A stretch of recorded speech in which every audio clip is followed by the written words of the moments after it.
Before we begin this journey into the shadows of 1910, I need you to do something for me. Hit that subscribe button right now. This story, these 3 episodes of Forgotten Horror, took weeks to research and craft.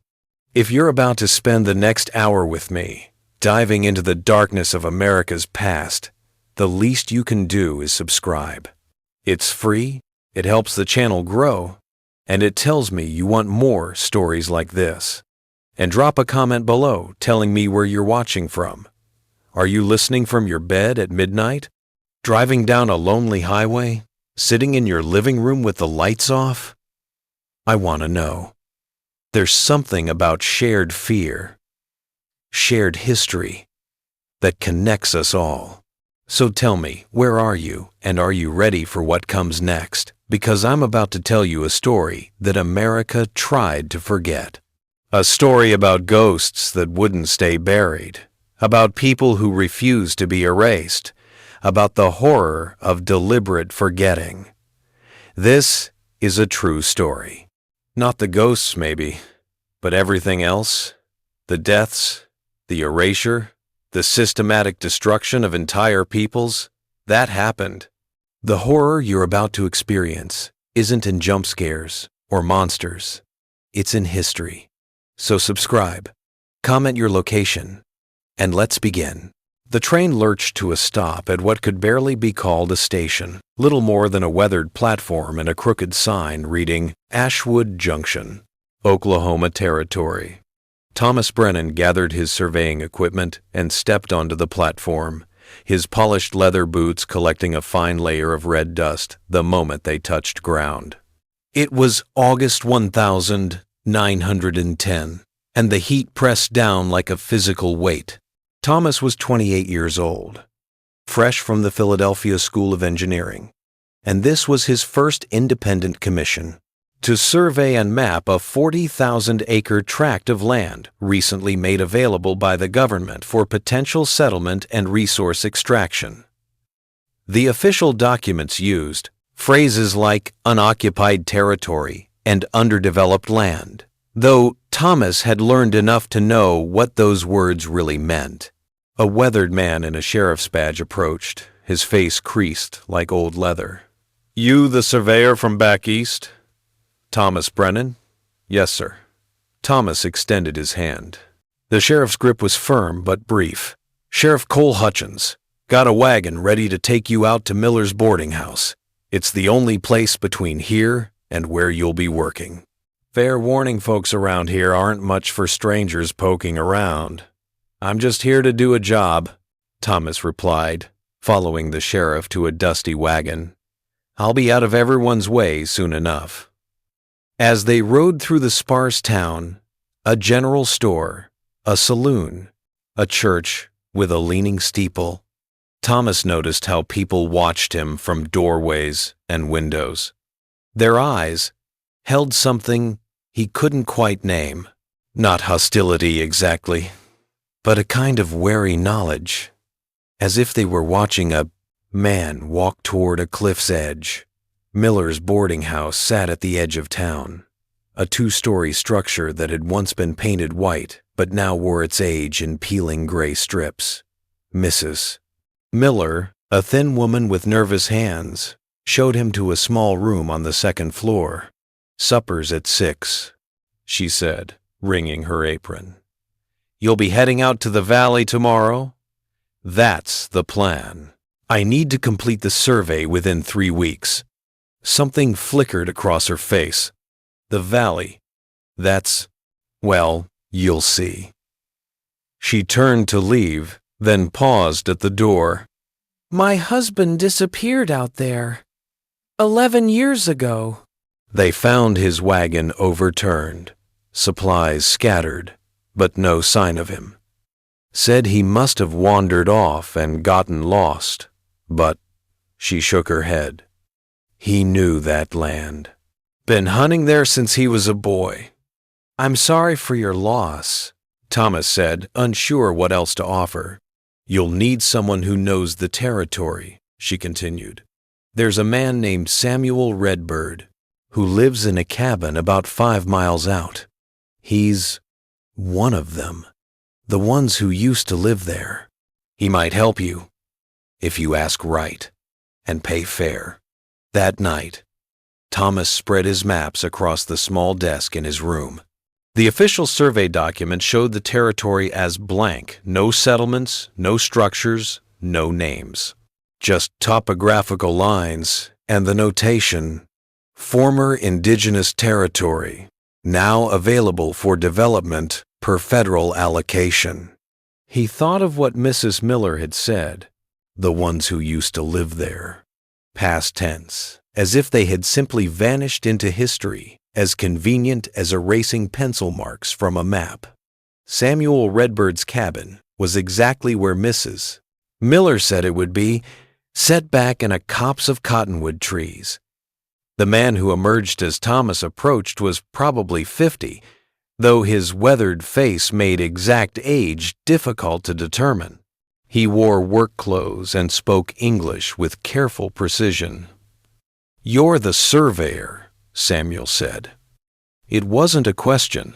"Thomas Brennan, I was told you might be willing to guide me through the valley territory." Samuel studied him with dark, unreadable eyes. "Why would I help you map land so it can be sold to people who will never know its real name?" The directness caught Thomas off guard. I'm just doing my job. The land has already been allocated. The survey will happen whether you help or not. At least you don't pretend it's for our benefit." Samuel leaned against his porch post. "What's the pay?"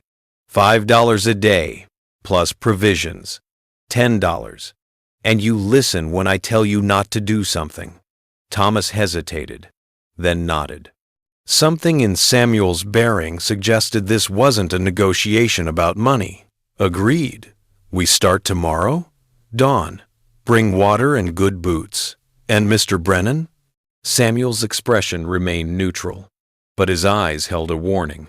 The valley remembers what was done there. It doesn't forget, and it doesn't forgive. They set out as the sun broke over the bend, horizon, painting the red earth in shades of rust and amber. Samuel led them along a trail that wasn't marked on any of Thomas's maps, winding between rock formations and across dried creek beds. "How long have you lived here?" Thomas asked as they walked. "I was born here. My grandmother was born here. Her grandmother was born here." Samuel's voice was matter-of-fact. "Our people lived in this valley for time beyond counting. We called it Na, Gidid Ugidad, the place where spirits rest." "What happened?" Samuel was quiet for so long that Thomas thought he wouldn't answer. Then, what always happens? They wanted the land. First they said we could stay if we moved to the eastern part. Then they wanted the eastern part too. Then they said we could stay if we sent our children to their schools. Then they said the schools weren't enough. We had to give up our language, our names, our ways. Each time, they promised it would be the last time. Each time, they lied. "I'm sorry," Thomas said, and meant it. "Sorry doesn't bring back the dead," Samuel replied without rancor. "But at least you say it. Most don't bother." By midday, they reached the valley. Thomas had expected something dramatic, but it was simply there, a broad depression in the earth, perhaps 2 miles across, ringed by low red bluffs. Scrub grass grew in patches, and a dried riverbed snaked through the center. "This is it?" Thomas asked, setting down his equipment. "This is it. 50 families lived here once. We grew corn and squash. We had ceremonies by the river. Children played in those rocks." Samuel pointed to a tumble of boulders on the western side. "Now look at it. Even the grass struggles to grow." Thomas pulled out his surveying instruments and began to work, taking measurements and marking reference points. Samuel watched without comment, occasionally handing him tools or holding the measuring chain. As the afternoon wore on, Thomas became aware of a peculiar quality to the silence. It wasn't just quiet. It was as if sound itself was being absorbed by the earth. No birds sang. No insects buzzed. Even their footsteps seemed muted, deadened. "Do you feel it?" Samuel asked. "Feel what?" "The weight, the sorrow." Samuel knelt and touched the ground. The last ceremony held here was in 1889, 21 years ago. They came with soldiers and told us we had 3 days to leave. 3 days to abandon everything our people had built for generations. Some resisted. Those ones. He stood, brushing dust from his hands. Those ones are still here. Thomas felt a chill despite the heat. "What do you mean?" "You'll see when the sun sets. That's why I told you to listen when I say don't do something." "We need to be out of the valley before dark." "I have more work to do." "Then do it quickly." There was something in Samuel's voice that made Thomas work faster, his measurements growing less precise in his haste. As shadows began to stretch across the valley floor, he packed his equipment with fumbling hands. "We should go," Samuel said, already walking toward the eastern trail. They were 50 yards from the valley's edge when Thomas heard it, a sound like wind through grass, except there was no wind. He turned to look back. The valley was changing, or rather, something was emerging within it. In the dimming light, Thomas could see shapes, dozens of them, standing where nothing had stood moments before. Human figures, translucent as smoke, scattered across the valley floor. "Don't look at them," Samuel said urgently. "Keep walking." But Thomas couldn't look away. The figures weren't moving, just standing there, facing in all directions as if searching for something. Even from this distance, he could sense their confusion, their loss. They didn't know where they were or why they were still here. "They're waiting," Samuel said quietly, "waiting for someone to remember them, to speak their names, to acknowledge what was done. But they're dead?" "Yes, 21 years dead, killed when they wouldn't leave fast enough. The soldiers said it was self-defense, that there had been resistance. But these people," Samuel's voice cracked slightly, "these people had no weapons. They were elders mostly, too old to travel fast. They begged for more time, just a few more days. The soldiers didn't care. Thomas didn't sleep that night. Every time he closed his eyes, he saw those translucent figures standing in the valley, waiting for something that would never come." He rose before dawn and spread his maps across the desk again. But this time, he saw them differently. Each blank space was an erasure. Each unoccupied notation was a lie. People had lived there, built there, loved there, died there. And now, even their ghosts were forgotten. There was a knock at his door. Samuel stood in the hallway, holding 2 cups of coffee. "Figured you'd be awake," he said, handing one to Thomas. "First time seeing spirits is hard." "Are they always there?" "Every night. Have been for 21 years. Will be for 21 more, probably. Or until someone remembers them properly." Thomas sipped the bitter coffee. "What were their names?"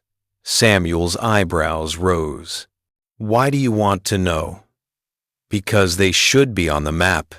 If I'm going to survey their land, the least I can do is mark where they fell."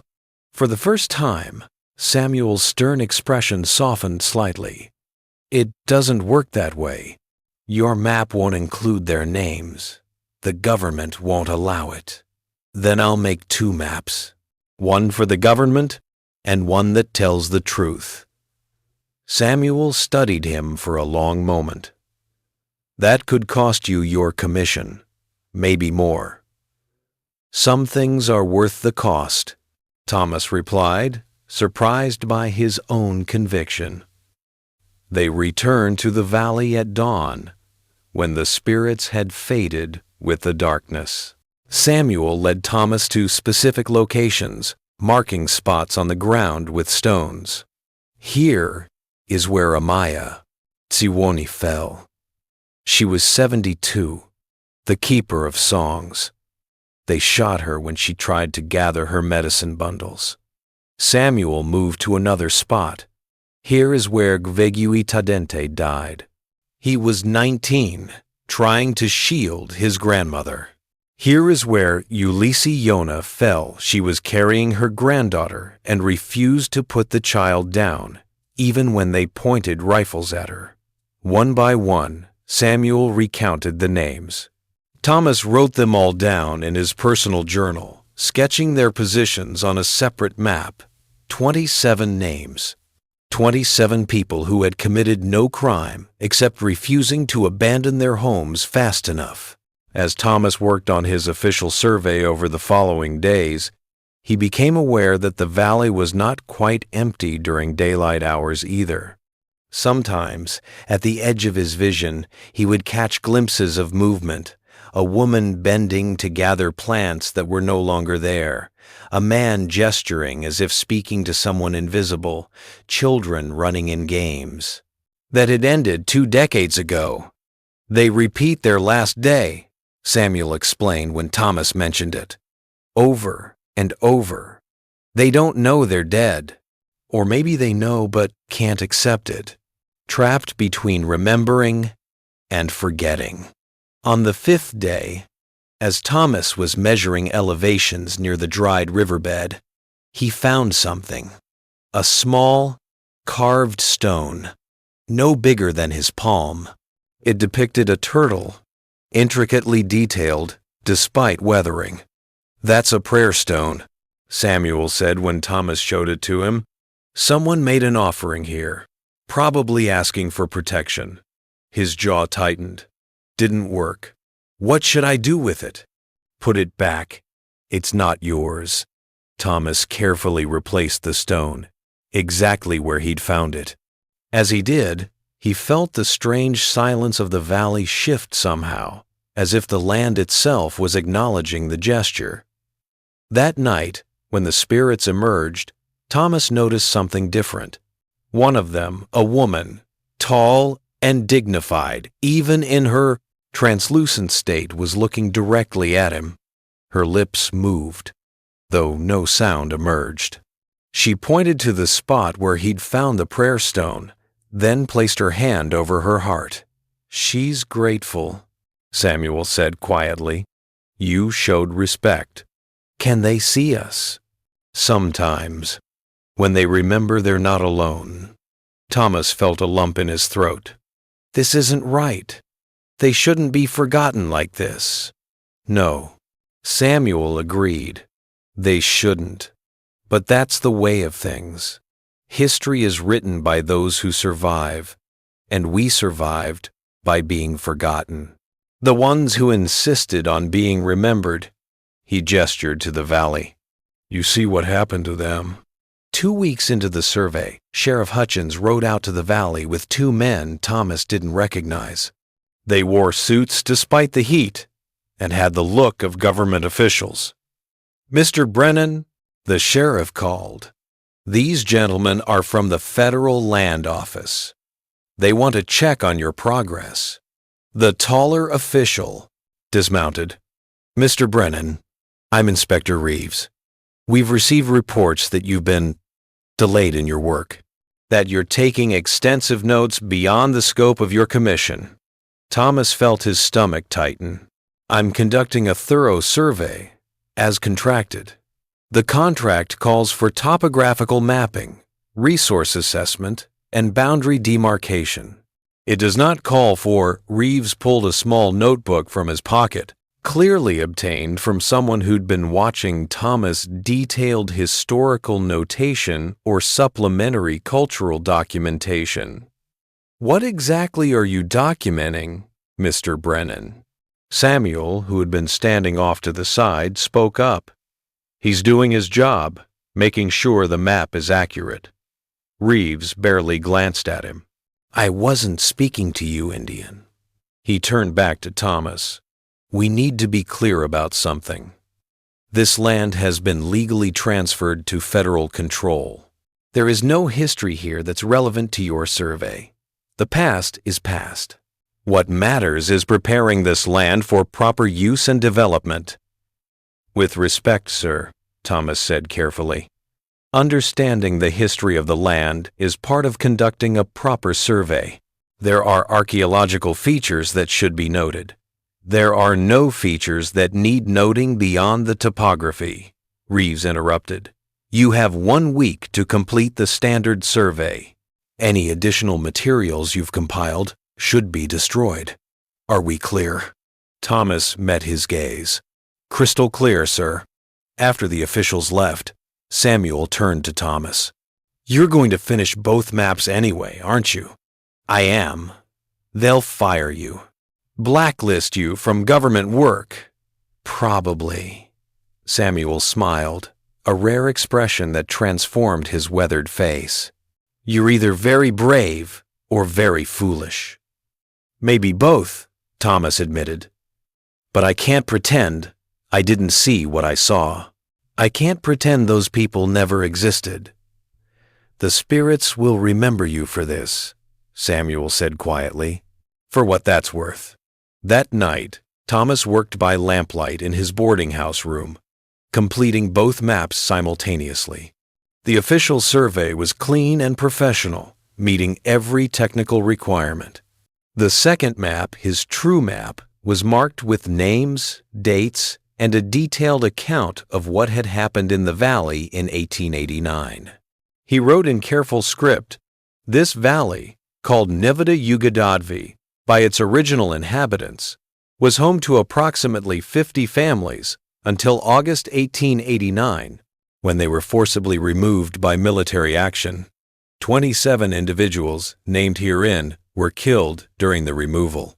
Their remains were never properly interred, and no memorial marks their passing. This survey is dedicated to their memory. On his final night before leaving Ashwood Junction, Thomas returned to the valley one last time with Samuel. They waited as darkness fell and the spirits emerged. This time, more of them seemed aware of Thomas's presence. They turned toward him, their translucent faces showing something that might have been recognition, or hope, or simply acknowledgement. The tall woman who had looked at him before stepped forward. She reached out a ghostly hand, and Thomas felt a coldness pass through his chest, not threatening, but profoundly sad. She's saying thank you, Samuel translated, though Thomas hadn't heard any words, for remembering, for writing their names. It doesn't bring them peace, but it means they weren't erased completely. Tell her I'm sorry, Thomas said. Sorry for what was done. Sorry it took so long for someone to remember. Samuel spoke in his native language, the words flowing like water. The woman inclined her head, then turned and walked back into the gathering of spirits. One by one, they began to fade, not disappearing, but becoming more solid somehow, as if remembering had given them substance. Will they ever rest? Thomas asked. Maybe, when enough people remember, when the true story is told instead of the crate, when enough people remember. Convenient lie. Samuel looked at Thomas. What you're doing, it's a start. A small one, but a start. Thomas delivered his official survey to Inspector Reeves the next morning, meeting all technical requirements. The inspector grudgingly accepted it, though his expression made clear that Thomas's reputation in government circles was finished. You could have had a bright future, Reeves said coldly. Instead, You wasted time chasing ghosts and Indian stories. Don't expect any more federal commissions." "I understand, sir," Thomas replied, thinking of the 27 names in his journal, the prayer stone by the riverbed, the spirits who waited for remembrance. He gave his second map to Samuel. "Keep it safe. Share it with whoever will listen. Let people know what really happened here." Samuel took the map carefully, as if it were something precious. "This will be remembered. My people have long memories, even when we're told to forget. Your name will be part of our story now." As Thomas's train pulled away from Ashwood Junction, he looked back toward the valley, invisible beyond the red bluffs, but present in his mind. He thought of the spirits standing there, night after night, waiting to be remembered. He had failed to give them peace, but perhaps he had given them something almost as important: acknowledgement, proof that they had existed, that their deaths had mattered, that someone had cared enough to write down their names. The train whistle blew, mournful and long, like a lament for all the forgotten dead. Thomas opened his journal and began to write, preserving every detail before memory could fade. If he couldn't build monuments to the fallen, he could at least ensure their story survived. Behind him, invisible in the afternoon light but always present, the valley remembered. The spirits stood their eternal vigil, a little less forgotten than before, waiting for the day when enough people would remember that they could finally rest. But that day, Thomas knew, was still far away. The forgetting had been too deliberate, too thorough, too convenient for those who wanted the land without the guilt of how it was obtained. Still, he had done what he could. He had remembered. He had spoken their names. And perhaps, in time, others would too. Rain drummed against the windows of the Carlisle Indian Industrial School with a rhythm that reminded Sarah Whitmore of fingernails tapping on glass. She had been teaching here for 3 months, and she still hadn't grown accustomed to the sounds of the old building, how it creaked and groaned like something alive, how footsteps echoed in empty hallways long after everyone had gone to bed. It was October 1910, and autumn had come early to Pennsylvania. Sarah stood before her classroom of 23 children, all between the ages of 8 and 12, all taken from their families and brought here to be civilized. That was the word the school superintendent, Mr. Marcus Pratt, used. "We kill the Indian to save the man," he liked to say, quoting the school's founder as if it were something to be proud of. Sarah had taken the teaching position because she needed the money. Her father's death had left debts, and unmarried women had limited options. She'd expected it to be difficult, teaching children torn from their homes. What she hadn't expected was how wrong it would feel, how the very air of the school seemed to carry a weight of suffering. "Again," she said gently to the boy standing at the front of the class. "Tell me your name." "Joseph," the boy whispered. He was perhaps 9, with dark eyes that held more pain than any child should carry. "Good. And what was your name before?" The boy's jaw tightened.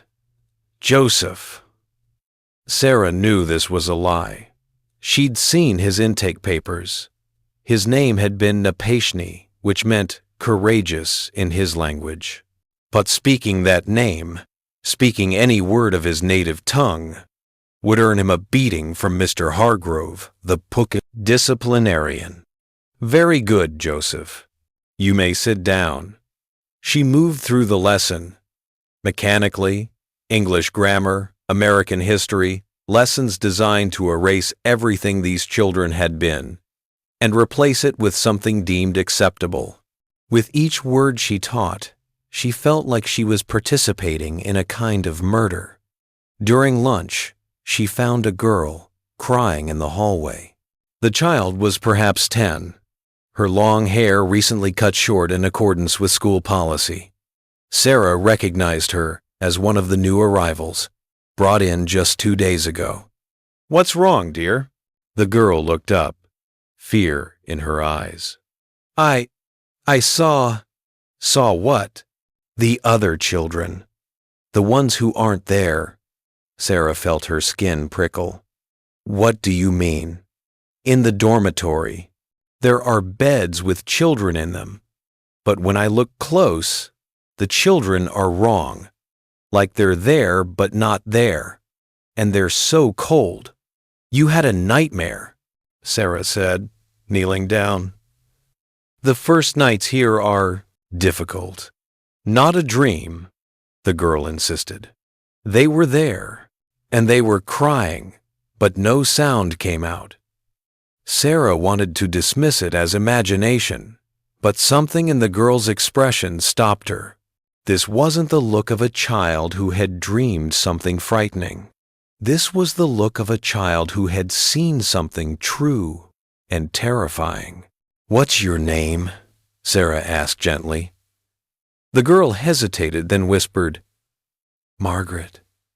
"They call me Margaret." "But my name is Ayana."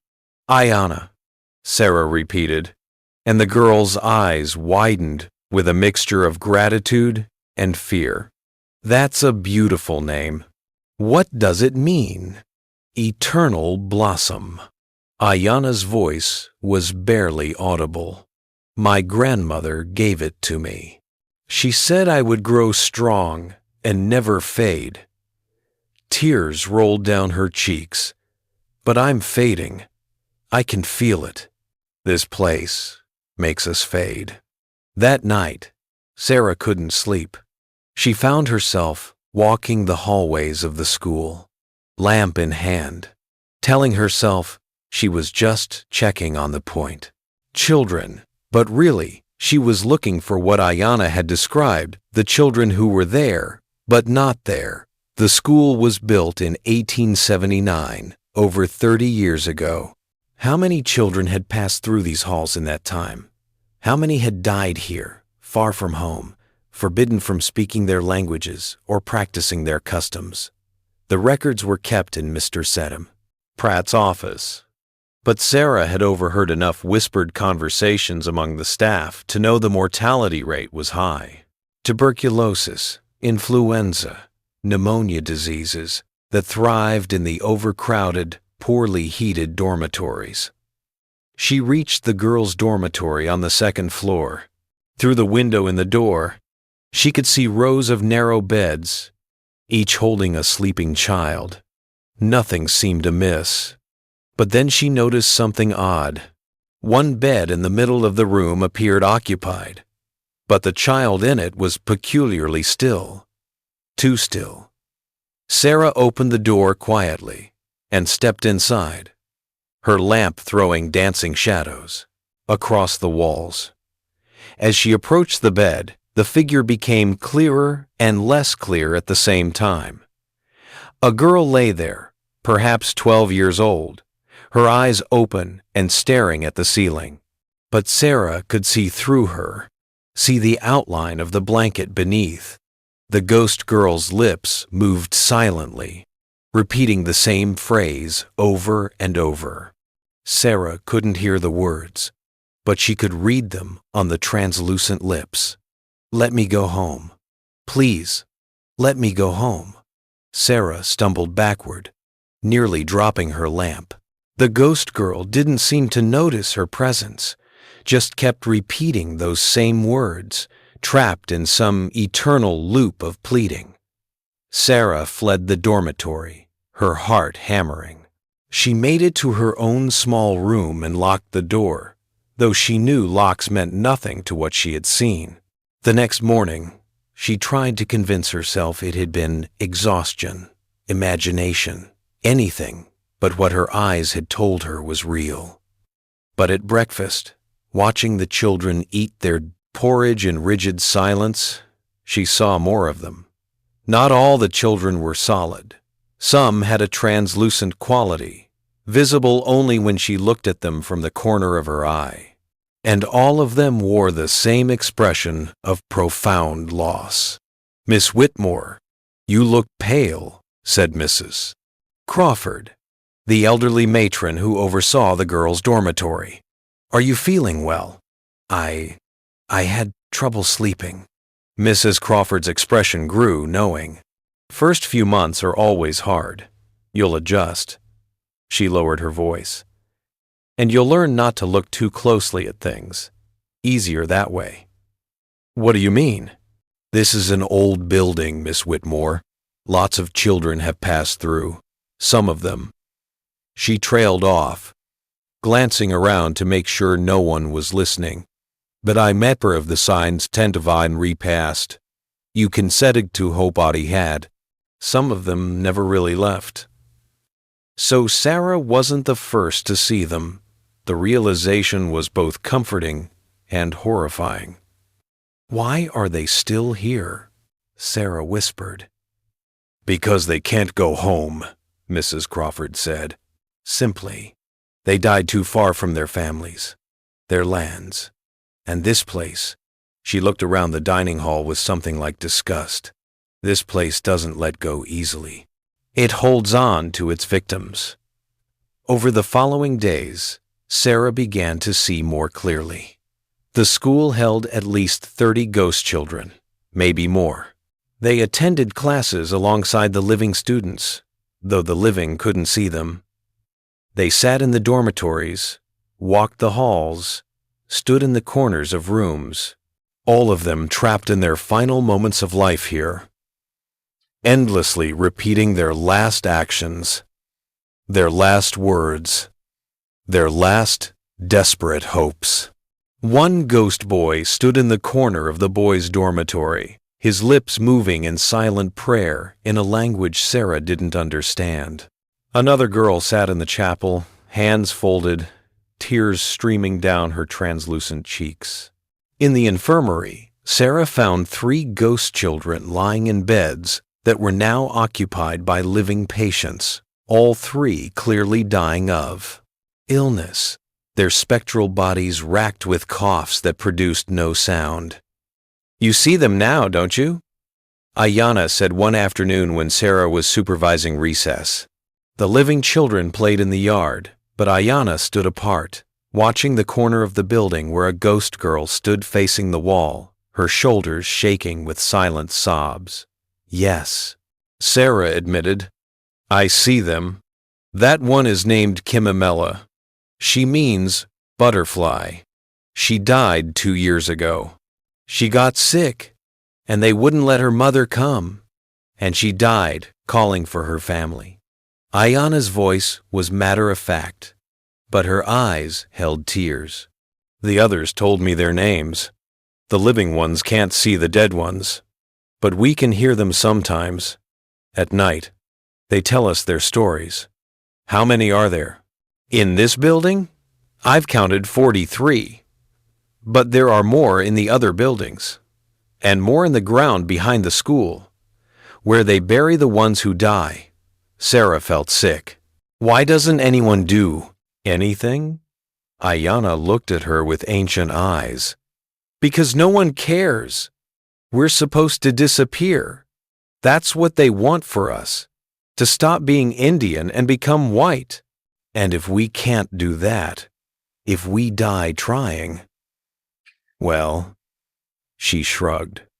Redder fronds, and hell break Raider and Aspira, one seddened, one to lime, and is seddened, one seddened, and aspire, and aspira, and aspire, and aspire, and aspire. That's just fewer Indians to worry about. That night, Sarah went to the school's administrative office. Mr. Pratt was gone, but his files were unlocked. She found the mortality records and began to read. 1,879 to 1,910. 342 deaths. 342 children who had died in this school, far from home. The causes of death were listed clinically: tuberculosis, influenza, pneumonia, measles, failure to thrive, weak constitution. But Sarah could read between the lines: overcrowding, poor nutrition, inadequate medical care, the deliberate breaking of spirits. She found photographs, too, before and after pictures that the school used to show its success. The before pictures showed children in traditional dress, their hair long, their eyes bright. The after pictures showed the same children in American clothing, hair cut short, eyes dull and vacant. The school displayed these photographs proudly, evidence of civilization achieved. Sarah found herself weeping over these images, these children whose identities had been stripped away so thoroughly that even their ghosts were trapped between two worlds, no longer Indian enough to return to their homes in death, not American enough to find peace in this foreign land. She began to document everything. In a secret journal, she recorded the names of the ghost children she could learn from Ayanna and the other students. She sketched their locations, noted their behaviors, tried to piece together their stories from the fragments available. Kimamela died 1908, age 11. Tuberculosis. Had been at the school for 3 years. Her ghost stood in the corner of the 4th-floor dormitory facing the wall because she had been punished for speaking her language and forced to stand there for hours. That was where she had collapsed. Neshoba died 1905, age 9, pneumonia. His ghost sat in the schoolroom, hand raised as if asking a question. He had been beaten for not understanding an English word and died 2 days later from injuries sustained during the punishment, though the official cause was listed as illness. Ayanna told Sarah these stories in whispers during quiet moments, translating what she heard from the ghosts at night. The living children knew all about the dead ones, it turned out. They spoke of them in hushed tones when the teachers weren't listening, sharing ghost stories that weren't stories at all but histories, warnings, remembrances. They can't leave, Ayanna explained. They're tied to this place because they died in pain, in fear, calling for their families. And because no one mourned them properly, no one sang the death songs, no one performed the ceremonies. They're trapped between the living world and the spirit world. What would free them? To be remembered, to be mourned, to have their real names spoken and their deaths acknowledged, to have someone say, "This was wrong, you were children, and what happened to you was murder." Sarah knew what she had to do, though it would likely cost her everything. She continued teaching during the day, but at night, she worked on her documentation. She compiled a comprehensive record of every death at the school, cross-referencing official records with the testimonies of living students and the presence of ghosts. She included photographs, witness statements, everything she could gather. 2 months after she'd started her investigation, Mr. Pratt called her to his office. "Miss Whitmore," he said, his voice cold, "it has come to my attention that you've been accessing files without authorization and speaking with students about inappropriate subjects.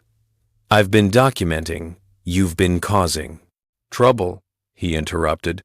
"You were hired to teach these children English and proper American values, not to encourage them in superstitious nonsense about ghosts and spirits. The children are dying here," Sarah said, her voice shaking. 342 have died in 30 years. That's more than 10 per year. And their families often don't even know. Their families are notified as appropriate. These children are under federal jurisdiction. These children are being killed. Sarah stood, her hands flat on his desk. Maybe not with bullets, but with neglect, abuse, and the systematic destruction of everything they are. And their ghosts remain here because no one acknowledges what was done to them. Pratt's face turned red. You're hysterical. And you're dismissed, effective immediately. Pack your things and be gone by morning. I'll take my documentation with me, Sarah said, and I'll make sure people know what's happening here. No one will believe you, Pratt replied coldly. You're an unmarried woman with no credentials beyond a teaching certificate. I'm a superintendent with 30 years of experience and the full backing of the federal government. Who do you think they'll listen to? He was right, and they both knew it. But Sarah gathered her documentation anyway, packing it carefully into her trunk along with her clothes. Ayanna came to her room that night to say goodbye. You tried, the girl said softly. That's more than most do. It's not enough. I failed you all. No. Ayanna touched Sarah's hand, her small fingers cold. You saw us. You wrote our names. You called what happened to us by its true name, murder. The ghosts know. We all know. That matters. But you're still here. Still suffering. For now. But you planted seeds, Miss Whitmore. Seeds of truth. Maybe they won't grow in your lifetime, but they'll grow. And maybe someday, someone will read what you wrote and understand. Maybe someday, we'll be remembered properly, and then we can rest. Sarah left the Carlisle Indian Industrial School the next morning. As her carriage pulled away, she looked back at the imposing brick building. In every window, she could see them, the ghost children, pressed against the glass, watching her leave. Not accusing, but acknowledging, bearing witness to her witness. Sarah took her documentation to newspapers in Philadelphia, New York, Washington. None would publish it. Some editors were sympathetic, but afraid of government reprisal. Others were openly hostile, calling her claims preposterous and sensationalized. One editor told her bluntly, "These are Indian children. Miss Whitmore, the public doesn't care what happens to them, and frankly, most believe the government is doing them a favor by educating them." She tried church groups, humanitarian organizations, anyone who might listen. She gave speeches in church basements to audiences of 6 or 7 people. She wrote letters to congressmen that went unanswered. She spent what little money she had left printing pamphlets that most people threw away without reading. 1 year after leaving Carlisle, Sarah sat in her small rented room in Philadelphia, broke and exhausted. Her documentation lay in boxes around her, 300 pages of evidence that no one wanted to see. She had failed completely. But then came a knock at her door. A young man stood there, perhaps 25, with ink-stained fingers and an earnest expression. "Miss Whitmore, I'm Daniel Chen. I work for the Philadelphia Inquirer. Well, I'm really just a copy boy, but I want to be a reporter. I heard you speak at the Friends Meeting House last month about the Indian school." "I'm surprised you remember," Sarah said wearily. "There were only 4 people there. I remember because my family came from China when I was young. I know what it's like to be told your language is wrong, your customs are shameful, that you need to become someone else to be acceptable." He held up a sheaf of round papers. "I wrote an article about Carlisle, about the children who died there, about the ghosts. My editor won't publish it, says it's too controversial.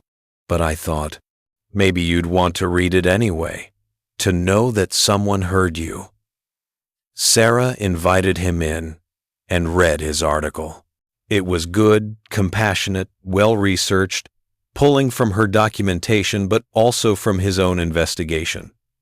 He had even traveled to Carlisle and interviewed former students. "This is excellent," she said, handing it back. "But if your editor won't publish it, I know someone who might. There's a small press, run by activists. They publish things the mainstream papers won't touch. Would you be willing to let me show them your documentation? It was a small hope, but it was hope. Sarah agreed. 3 months later, The Ghost Children of Carlisle, a report on deaths at the Indian Industrial School, was published as a 20-page pamphlet. It sold 500 copies, mostly to reform groups and Native activists. It was not the explosion of outrage Sarah had hoped for, but it was something. It was acknowledgement. She received letters. Some were hate mail, calling her a liar and a traitor to American progress. But others were from Native families, thanking her for trying to tell the truth. A few were from parents whose children had died at Carlisle, who had never known the full story of what happened. One letter came from a woman named Mary Running Deer. My daughter, Kimamela, died at that school in 1908. They told us it was tuberculosis, that it was God's will, but I always knew there was more they weren't saying. Thank you for telling her story. Thank you for remembering her name. Sarah wept when she read that letter. She had reached one mother. One family knew the truth about their lost child. It was such a small thing in the face of such enormous injustice, but it was not nothing. Over the following years, Sarah continued her work, documenting abuses at other Indian boarding schools. Her reports were published in small reform journals, read by small audiences. She never got wealthy or famous. She never brought down the boarding school system, which would continue for decades more. But she bore witness. She refused to let the forgotten remain forgotten. And sometimes, late at night, she would dream of Carlisle. In her dreams, she would walk those familiar hallways, and the ghost children would be there. But they were different, somehow less trapped, less anguished.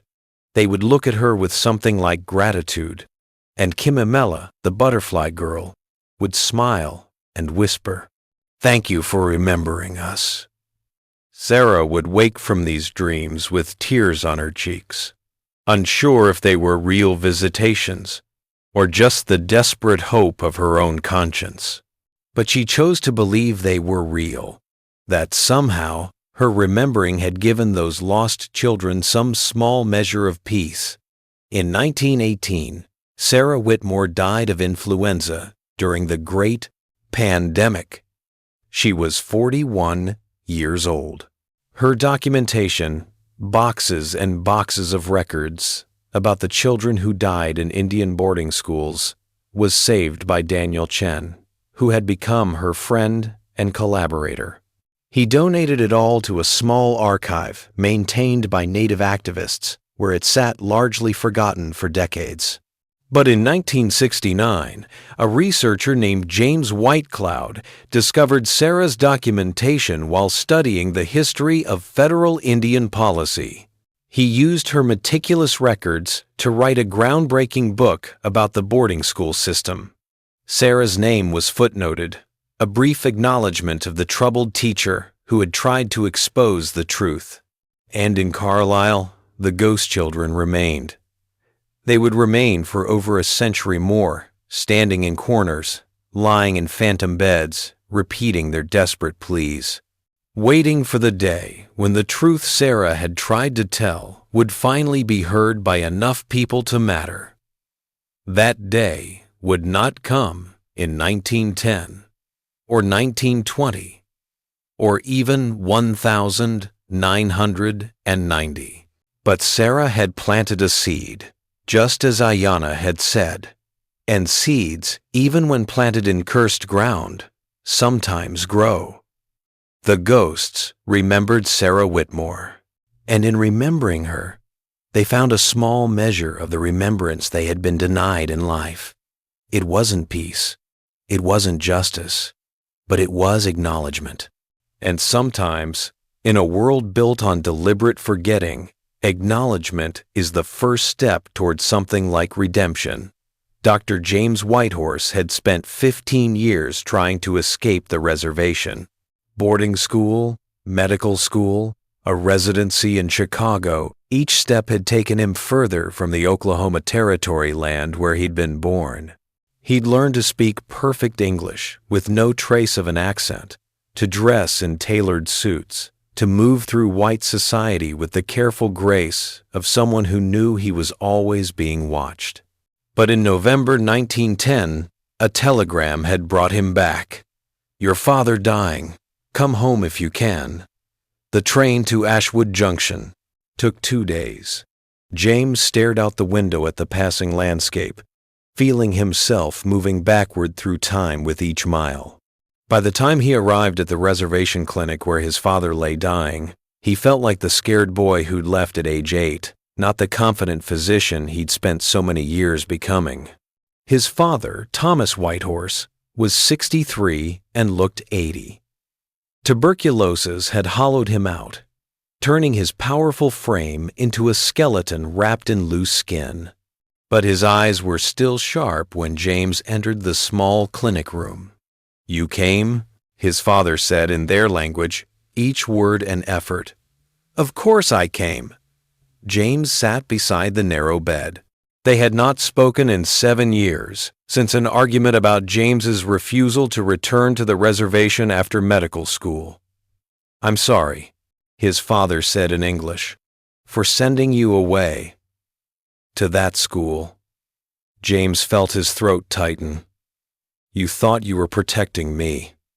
I was wrong, Thomas." Whitehorse's hand, trembling with weakness, reached for his son's. "They didn't protect you. They tried to kill who you were. And they succeeded, didn't they? You're more white than Indian now." "I'm a doctor. I save lives." "But whose lives? White people in Chicago, I assume. Not your people here." James had no answer to that. They sat in silence for a long moment. "This clinic," his father finally said, "needs a doctor. Doctor. Morrison died 3 months ago. Since then, people have been dying because there's no one to help them. I wouldn't ask if I wasn't desperate, but..." He coughed, a wet, rattling sound. "Stay. At least until they find someone else." James looked around the small clinic. It was barely more than a shack, 2 examination rooms, a small surgery that probably wasn't sterile, a supply closet that looked mostly empty. Through the thin walls, he could hear people in the waiting room, coughing and crying. "I'll stay until Father Bernard arrives." James heard himself. Father Bernard was a medical missionary the reservation had been trying to recruit. "But then I'm going back to Chicago." His father smiled sadly, as if he knew this was a lie. Thomas Whitehorse died 3 days later, with James holding his hand. He was buried in the traditional way, despite the government agent's insistence on a Christian ceremony. James helped prepare the body, sang the death songs he'd thought he'd forgotten, and felt something crack open inside him. After the funeral, he found himself unable to leave. Father Bernard's arrival kept being delayed another month, the letters said, then another. Meanwhile, people kept coming to the clinic, sick and desperate, and James found he couldn't turn them away. The clinic itself disturbed him from the beginning.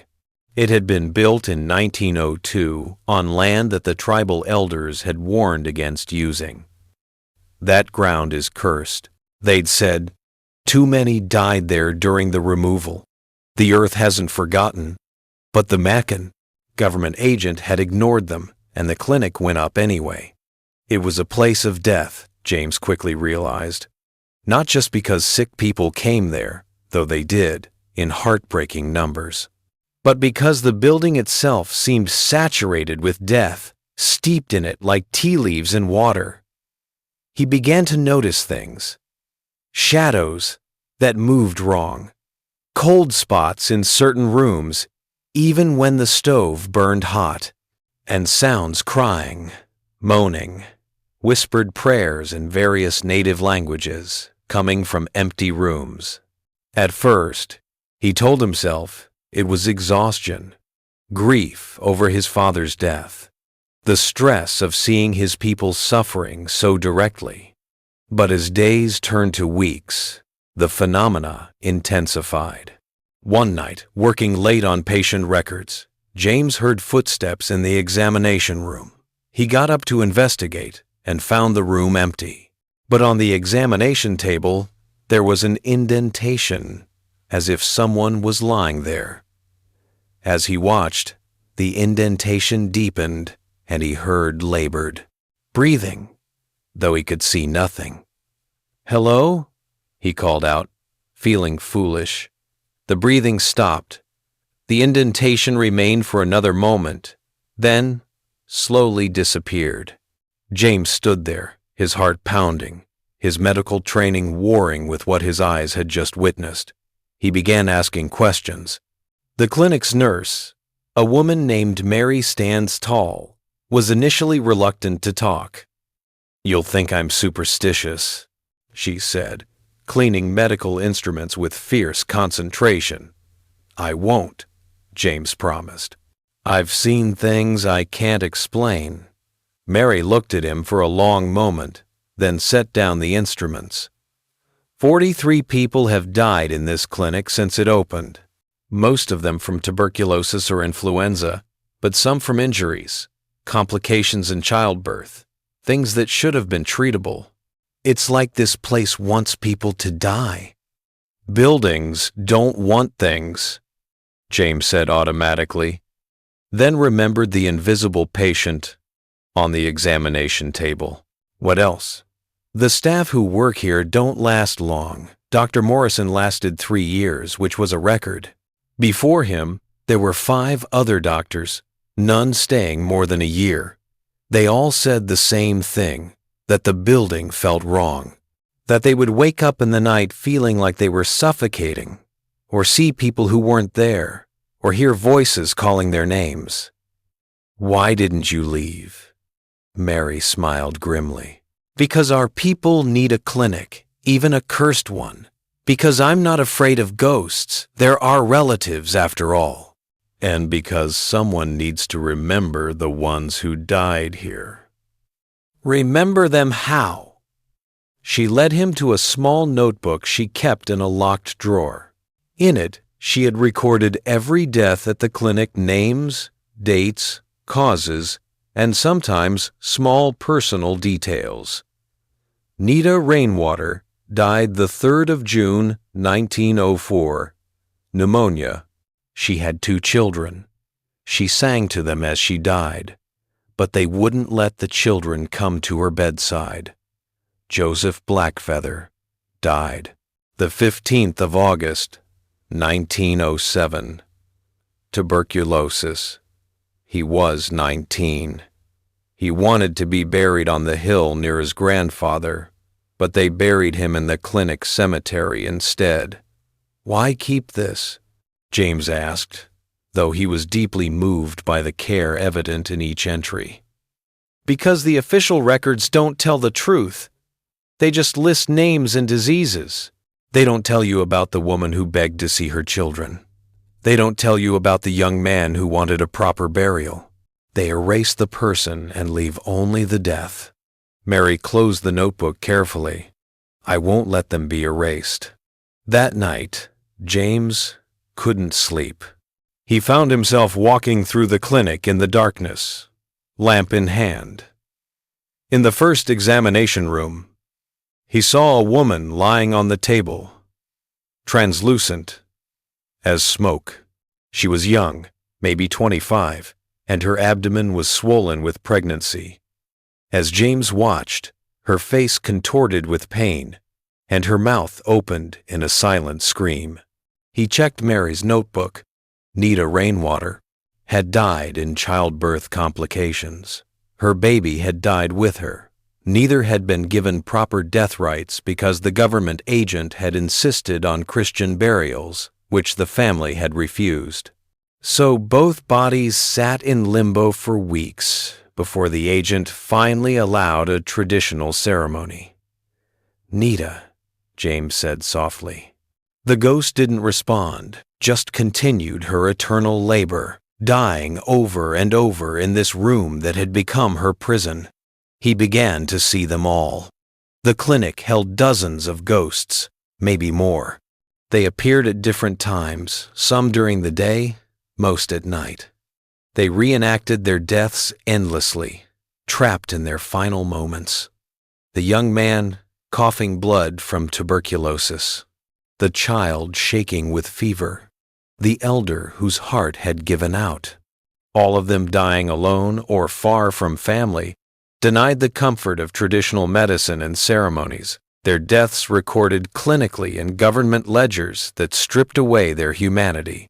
James started documenting them as Mary had, but in more detail.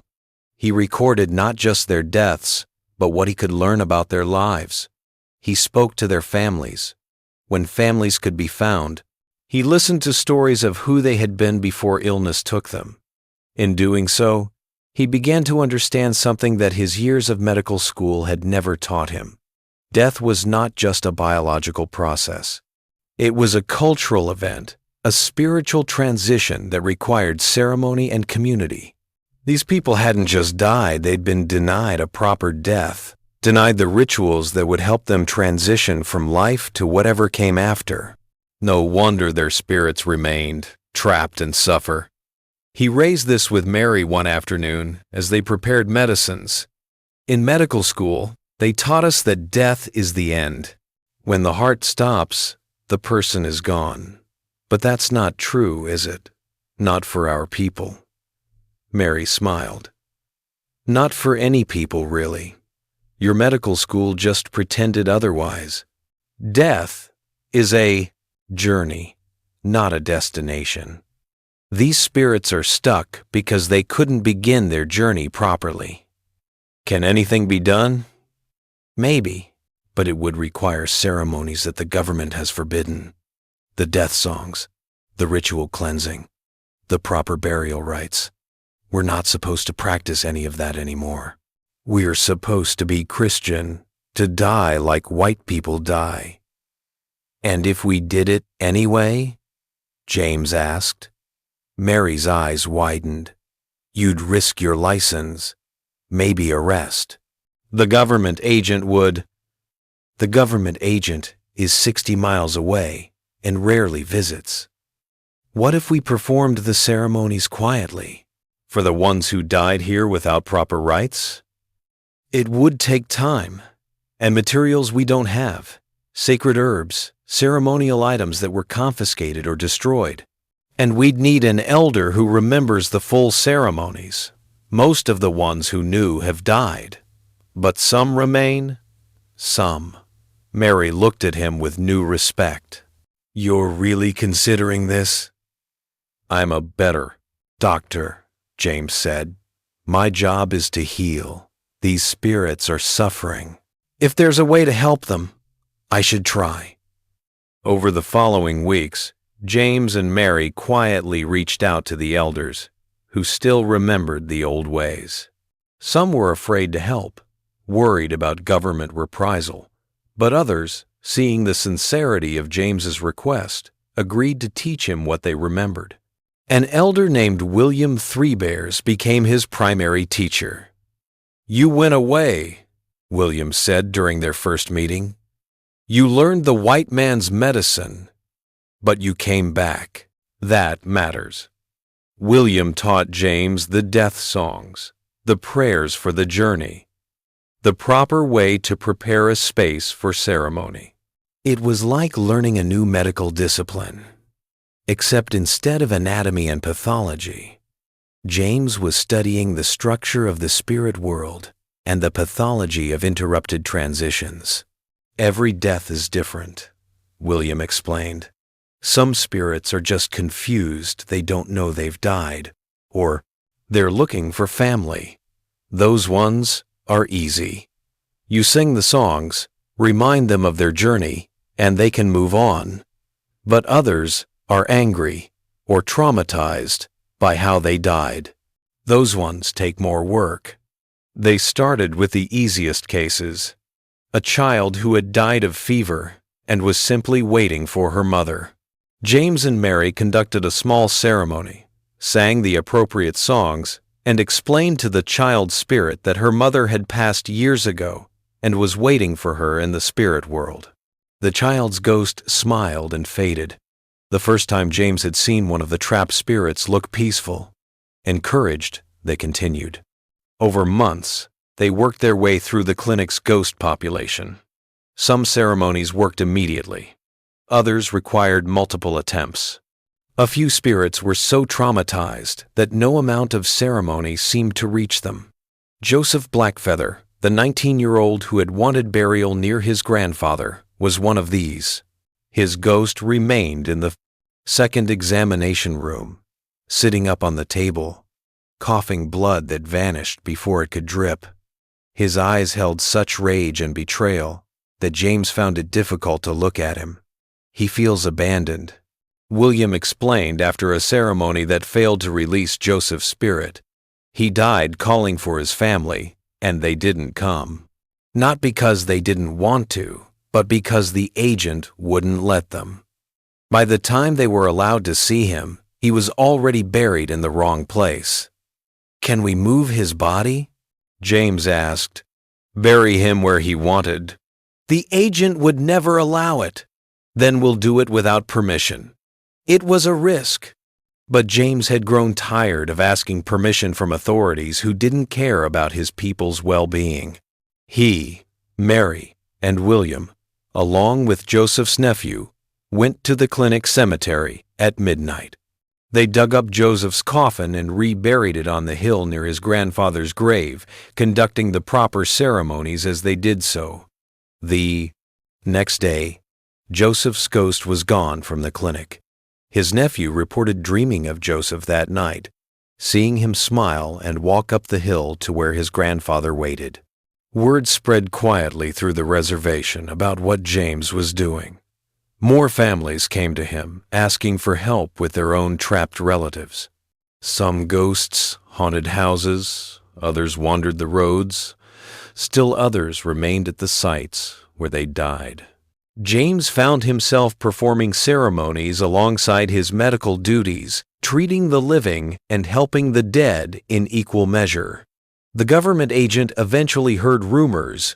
He arrived at the clinic in February 1911, his face red with anger.